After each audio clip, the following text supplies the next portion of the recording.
میں نے پچھلے سال آپ کو مثال دی تھی، میں نے کسی دکان پہ جا کے آپ ایک موبائل لیتے ہو، سیمسنگ کا موبائل، ایپل کا موبائل، یاد ہوگی مثال آپ کو، تو میں نے کہا اب موبائل آپ ایپل کا لو لیکن فون کرو سیمسنگ والے کو کہ یہ چلتا کیسے، وہ بتائیں گے آپ کو۔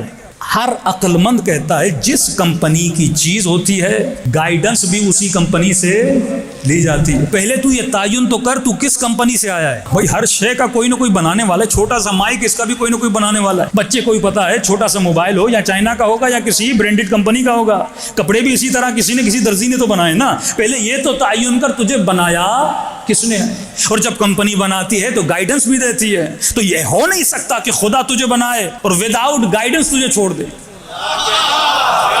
کائنات کی سب سے بڑی مشین، بڑے سے بڑے سائنسدان کو لاؤ، انسان کو کیسے استعمال کرنا یہ سائنسدان نہیں بتا سکتا آپ کو، یہ ڈاکٹر نہیں بتا سکتا۔ کتنے ڈاکٹر ہیں جو اپنے آپریشنز میں نقصان کرتے ہیں، کتنے ڈاکٹرز ہیں جو آپریشن کرتے ہوئے غلطی کرتے ہوئے مریضوں کو مار دیتے ہیں، کیونکہ وہ کمپلیٹلی ایک آنکھ میں 70 سال ان کی زندگی گزر جاتی ہے آنکھ کے سسٹم کو سمجھنے میں، کڈنی کے سسٹم کو سمجھنے میں۔ مولا ایسے نہیں فرماتی وفیک عالم الاکبر، تمہارے وجود کے اندر بہت بڑی کائنات ہے، اس کائنات کو سمجھنے میں صدیاں لگ جاتی ہیں۔ اب تصور تو کرو جس انسان کو اگر اسٹڈی کرنے پر آئے تو ایک انسان کی عمر کافی نہیں ہے۔ غور سے سنیے گا، اگر آپ ایک انسان کے جسم کو اسٹڈی کرنا چاہیں، کتنے سائنسدان آئے اور گئے، پیدا ہوئے، ابھی بھی اسٹڈی چل رہی ہے۔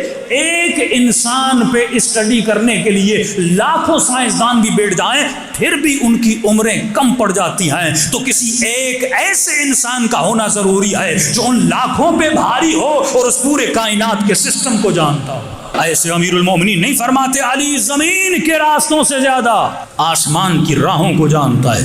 امام اسی کو کہتے ہیں جو پورے کائنات کے سسٹم کو جانتا ہے کہ جب انسان اس کے پاس جائے اس کو گائیڈ کر سکے۔ میں نے کہا یہ ممکن نہیں ہے، چھوٹی سی چھوٹی مشین، چھوٹے سے چھوٹا سا سیل، چھوٹی سی چھوٹی دوائی کی ڈبی بھی ہوتی ہے، اس کے پیچھے گائیڈنس ہوتی ہے، اس کو یوز کیسے کرنا ہے، استعمال کیسے کرنا ہے۔ اب اس باپ کے ہاتھ میں، اس ماں کے ہاتھ میں اللہ نے کائنات کی سب سے بڑی مشین لا کے دے دی۔ اب اس مشین کو کیسے چلانا ہے؟ پہلی بات، یہ مشین جب پیدا ہوتی ہے اس مشین کو کس نے سکھایا کہ اس کا پیٹ دودھ سے بھرتا ہے؟ اس مشین کے اندر ایموشنز کس نے ڈالے، احساسات کس نے ڈالے، اسے رونا کس نے سکھایا، اسے مسکرانا کس نے سکھایا، اس مشین کے اندر جو سسٹم چل رہا ہے وہ چلانے والا کون ہے؟ اب مجھے اس کو گائیڈ کرنا ہے، اسے ہدایت دینی ہے۔ تبھی رسول خدا فرماتے ہیں اللہ کی 3 بڑی امانتیں، 2 امانتیں آپ سب کو پتا ہے۔ ایک امانت انی تارکم فیکم الثقلین کتاب اللہ و عطرتی اہل بیتی، ایک میری سب سے بڑی امانت ہے اللہ کی کتاب، دوسری امانت ہے عطرت، اس دوسری امانت اہل بیت علیہ الصلوۃ والسلام، لیکن تیسری امانت بھی خدا تجھے دے کر جا رہا ہے۔ ان دونوں امانتوں کو بھی سنبھالنا ہے، اور ان دونوں امانتوں کے بعد اگر پوری کائنات میں سب سے بڑی امانت ہے، یعنی قرآن کے بعد سب سے بڑی امانت، اہل بیت کے بعد سب سے بڑی امانت جو خدا بندوں کو دیتا ہے وہ کون سی ہے؟ فرمایا وہ سب سے بڑی امانت تمہاری اولاد ہے جو خدا تجھے دے کر جاتا ہے۔ یہ ننھا سا بچہ، یہ ننھی سی بچی جو خدا تجھے دیتا ہے، کیونکہ اسی بچے نے بڑا ہو کر کبھی عباس بننا ہے، اسی بچے نے بڑا ہو کر، یہی بچے تو ہیں نا جو بڑے ہوتے ہیں جو کائنات میں بڑے بڑے کارنامے کرتے ہیں۔ اب انسان اس بچے کی تربیت کرنی ہے تو اے خدا میں اس کی تربیت کروں تو کیسے کروں، میں اس انسان کو بڑا کروں تو کیسے کروں؟ میں تو وداؤٹ بک دنیا میں آیا، میں تو کوئی گائیڈ بک لے کر نہیں آیا۔ اگر کمپنی سے موبائل لیتا ہوں تو وہ ڈبے میں پیک ہوتی ہے، اس کے اندر ایک بک ہوتی ہے، اس کو ریڈ کیا جاتا ہے۔ تو اے خدا تو بھی تو کوئی گائیڈ بک دے جسے پڑھوں، بچے کو بڑا کروں۔ تو اللہ کہتا ہے میں اعقل العاقلین ہوں۔ جب تم دنیا والوں کو عقل ہے مشین بنانے کے بعد گائیڈ بک دینی ہے تو کیا میں خدا تجھے نہیں دوں گا؟ میں نے بھی تجھے گائیڈ بک دیا ہے، اس گائیڈ بک کا نام ہے قرآن، یہ کتاب خدا جو تم سب کے گھروں میں موجود ہے، لیکن زحمت نہیں ہوتی گائیڈ بک کو پڑھا جائے۔ میں نے تجھے گائیڈ بک دی ہے۔ میں نے فضائل کا جملہ کنیکٹ کرنے کے لیے پچھلے سال آپ کو کہا تھا، اب ضروری نہیں کہ جب آپ موبائل لیتے ہو وہ گائیڈ بک میں لکھی ہوئی چیزیں ہر بندے کو سمجھ میں آئیں، کبھی انگلش میں کبھی اردو میں۔ اب بندے کو نہ اردو آئے نہ انگلش آئے، موبائل تو اس نے لے لیا، کیسے سمجھے کہ یہ کیا لکھا ہے؟ تو کمپنی کو اتنی عقل ہے، نیچے ٹیلی فون نمبر دیتی ہے کہ اگر سمجھ میں نہ آئے کال کر لینا، فون کر لینا، ہم تجھے بتا دیں گے کہ یہ بک کہنا کیا چاہتی ہے۔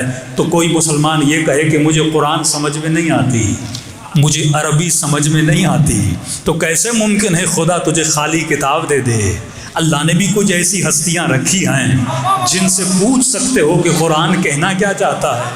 یہ ممکن تو نہیں ہے نا کہ صرف گائیڈ بک ہو، ساتھ میں ہیلپ لائن کا ہونا بھی ضروری ہے۔ اسی ہیلپ لائن سے پتہ چلتا ہے کہ گائیڈ بک کہنا کیا چلتی ہے۔ آج تک کوئی ایسی گائیڈ بک نہیں ہے، کوئی ایسا آتھر نہیں ہے، کوئی ایسا رائٹر نہیں ہے جو اپنی گائیڈ بک کے پیچھے کوئی کانٹیکٹ نمبر نہ ڈالے۔ اگر میری کتاب سمجھ میں نہ آئے، اگر میرا فلسفہ سمجھ میں نہ آئے، اگر میرا جملہ سمجھ میں نہ آئے تو یہ کانٹیکٹ نمبر ہے، یہاں پہ رابطہ کر لینا۔ تو اے خدا تو نے گائیڈ بک دی ہے، کیا ہیلپ لائنیں بھی دی ہیں کہ نہیں دی ہیں؟ اللہ کہتا ہے پریشان کیوں ہوتے ہو، میں نے تجھے 12 ہیلپ لائنیں عطا کی ہیں۔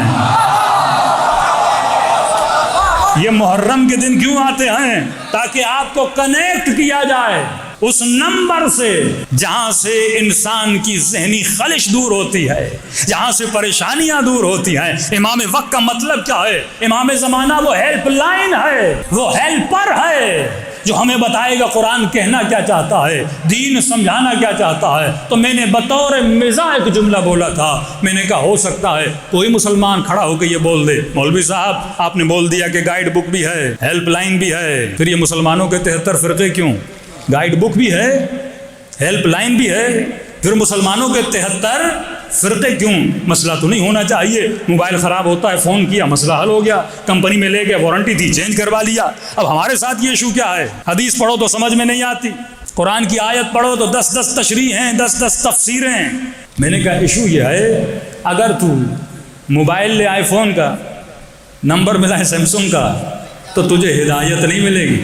نمبر 12 ہیں، نہ 3 ہیں نہ 4 ہیں، ہدایت وہیں سے ملے گی جو خدا نے تجھے کیا بتایا ہے؟